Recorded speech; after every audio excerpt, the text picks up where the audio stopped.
Polresta Bandar Lampung kembali menangkap tersangka pembuatan dokumen palsu. Sebelumnya tersangka sempat dibebaskan usai aktivitas ilegalnya digerebek di sebuah ruko di kawasan Gunung Sulawai Halim Bandar Lampung beberapa waktu lalu.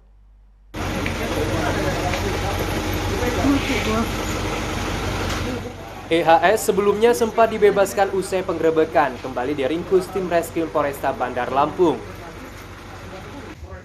Kasat Reskrim Polresta Bandar Lampung Kompol Devi Sujana mengatakan pria 35 tahun tersebut dilepaskan karena masih dalam tahap penyidikan, termasuk pengumpulan alat bukti dan keterangan saksi. Pihaknya kini telah menetapkan pelaku sebagai tersangka. Polisi juga masih melakukan pengembangan terhadap tersangka lainnya yang menjadi pemasok material EKTP dari Dinas Kependudukan dan Catatan Sipil Kota Bandar Lampung. Misalkan pembanding KTP yang dari Capil, ini asli apa tidak, ya kan? Termasuk juga kita kan harus membuka data KTP ini, ya kan? Nicknya ini sesuai nggak, terdaftar nggak? Kita akan terdaftar, sama nggak namanya dengan yang ada di foto ini? Ketika namanya sama nggak dengan si pemohon itu? Sehingga kita harus hati-hati betul, ya, karena kita dalam penyidikan kasus ini tidak hanya berdiri sendiri, kita memerlukan instansi lain yang memiliki keterangan tersebut, ya. Jadi kemarin kenapa kita lepaskan? Karena masih dalam tahap penyelidikan, gitu, ya.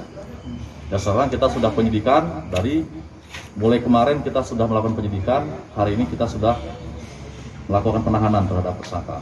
Ini kedepannya ada kemungkinan ada tersangka lain, ya, yang belum bisa saya sebutkan siapa-siapanya karena masih dalam pengejaran. Yang maksudnya yang mau Dari hasil penyidikan, tersangka melancarkan aksi tindak pidana pemalsuan dokumen ini sejak 5 tahun silam. Tersangka mengaku mendapatkan keuntungan ratusan ribu rupiah setiap hari. Petugas menyita barang bukti dokumen palsu, seperangkat komputer dan printer, 40 lembar EKTP palsu, 49 lembar NPWP, 50 lembar rekening koran tabungan berbagai bank swasta, 17 lembar surat keterangan dari sejumlah kelurahan dan desa, 11 lembar kartu keluarga, 5 lembar surat izin usaha atau SIUP, situ dan beberapa lembar surat akta cerai. Tersangka dijerat pasal 263 dan 264 KUHP tentang pemalsuan surat dan dokumen dengan ancaman 8 tahun penjara. Dari Bandar Lampung, Andres Avandi, iNews melaporkan.